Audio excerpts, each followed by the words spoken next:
If there's one Apple ecosystem perk that's quietly and sometimes loudly carried my entire workflow on its back, it's AirDrop. Honestly, if AirDrop disappeared tomorrow, my channel would probably just go dark while I sat in the corner wondering how to move a video file like a normal human being. It's one of those features you don't think about till you've used it, and then suddenly nothing else feels acceptable. I shoot B-roll on my iPhone, boom, AirDrop it to the Mac. I edit short to my Mac, boom, AirDrop back to the iPhone so I can upload it literally on every platform. AirDrop is cool, it's fundamental, it's the silent hero behind every video I make. Which is why the next bit is actually huge. Apple and Google, yes, the two tech companies who usually treat each other like divorced co-parents, trading custody of your data, have teamed up on something genuinely helpful. No snark, no passive aggression, no courage, just cooperation.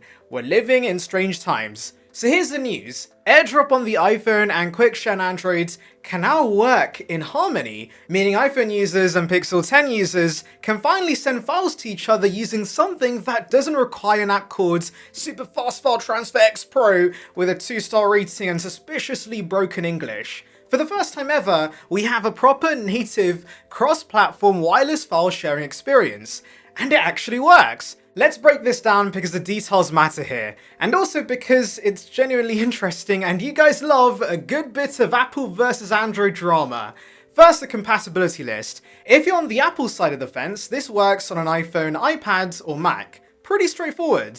On the Android side though, Google is limiting support to its newest Pixel 10 series, which includes the Pixel 10, 10 Pro, and 10 Pro XL, and the surprisingly delightful Pixel 10 Fold.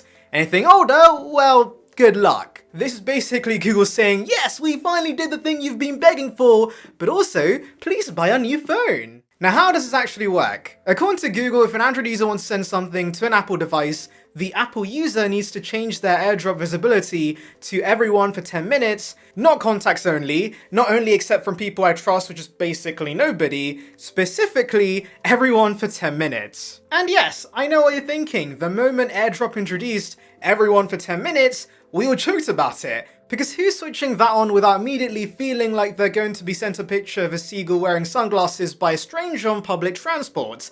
But for this crossover event, it is necessary. Once AirDrop is set to that mode, the Pixel 10 can beam over a file, and get this, it shows up looking exactly like a normal AirDrop transfer. Same animation, same notification, same tap to accept. If you're not paying attention, you wouldn't even know a Pixel was involved. It's basically Android cosplaying as an iPhone user. For the reverse direction, Apple to Pixel, it's pretty similar. The Pixel user also needs to enable everyone for 10 minutes on QuickShare or manually enter receive mode. Files land in the Files app, which finally makes sense because, let's be honest, Android has had about 7 different file managers over the year. Nice to see them settle on an actual app without the words Explorer or Manager bottled onto the end. Quick pause, if you're enjoying this breakdown so far, don't forget to subscribe and hype the video.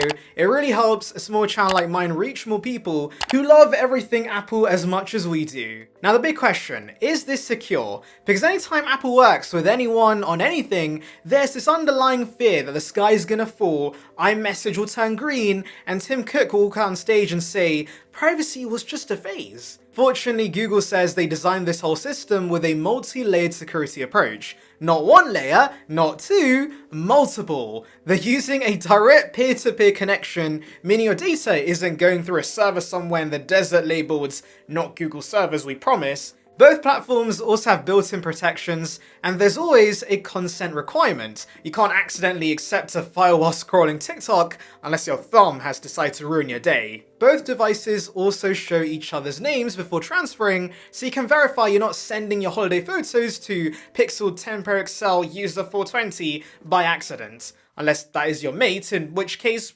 fair. But there is one limitation, one that's definitely going to annoy some people. Right now, this only works using the everyone for 10 minutes mode. Google says they'd love to work with Apple to bring contacts only support to Android in the future, but you know, Apple. And Apple, if you're watching this, which you're not, but we can pretend, please, just let them do it. We're so close to a genuinely seamless cross-platform world. Don't ruin this, Timothy, please. Now, with all that being said, let's talk about why this matters to me specifically, because on the surface, this sounds like a Pixel-only feature, which I know some are going to be turned off by. Oh, it's just on the Pixel 10, I'm fine. But trust me, if in the Apple ecosystem like I am, this is actually a massive deal. Remember how I said AirDrop is the biggest ecosystem benefit for me? I wasn't exaggerating. My entire workflow relies on being able to instantly move large video files between my devices. If an Android phone can give me that same experience, or even close to it, suddenly those phones become a lot more interesting. And look, I already have a Galaxy S24 as a secondary device, and I like it. I use it casually, I test features, but every time I try to integrate it into my proper workflow, I hit the same brick wall. File transfers. They're fine, but they're not AirDrop fine. It's definitely harder and not as seamless. This will do if you're desperate fine. This new feature changes that conversation though. Even if it's limited to Pixel 10 devices today, it proves that this idea isn't only possible, it's real, which gives me hope that Samsung, OnePlus, Xiaomi, and literally everyone else might join the party later. Because as much as Google would love to make this a Pixel exclusive, Android manufacturers have the collective patience of an excited puppy when it comes to adopting new features. If something is good, they'll copy it faster than you can say, new update coming soon. And if that happens, if one day I can shoot B-roll on an Android phone and beam it straight to my Mac with the same ease as AirDrop, or take a shot I've edited on my Mac and send it instantly to whatever Android phone I'm testing that week, or even just move text and notes without juggling apps, then suddenly owning an Android phone isn't just a side hobby, it becomes something I can genuinely integrate into my work. This is a feature I've always wanted to come to Android, a simple, native, seamless AirDrop equivalent that actually talks to Apple devices, not some workaround, not a third-party app, not a USB-C cable from 2008, something fast, something smooth, something built in. The only thing I'm slightly worried about is Google doing that classic Google move where they release something amazing and then kill it, because Google loves randomly killing off things. There's a whole site dedicated to this. Or they lock it down to a few devices, or they rename it 4 times. But please Google, don't Pixel exclusive this thing for too long. Let it grow, let it breathe, let Samsung have a go, let the Android world unite in a big circle of wireless context-aware file transfer joy. For now though, we take the win. AirDrop and QuickShare coming together and working in harmony is finally here. It works, it's secure, it's fast, and it generally hints at a world where Apple and Google might actually keep cooperating on things that benefit users rather than just sending passive-aggressive press releases about RCS. Imagine that. So final thoughts. If you're an iPhone user who occasionally chats with someone in the Android universe, this makes life easier. If you're a content creator like me, this could eventually open the door to mixing devices without sacrificing workflow.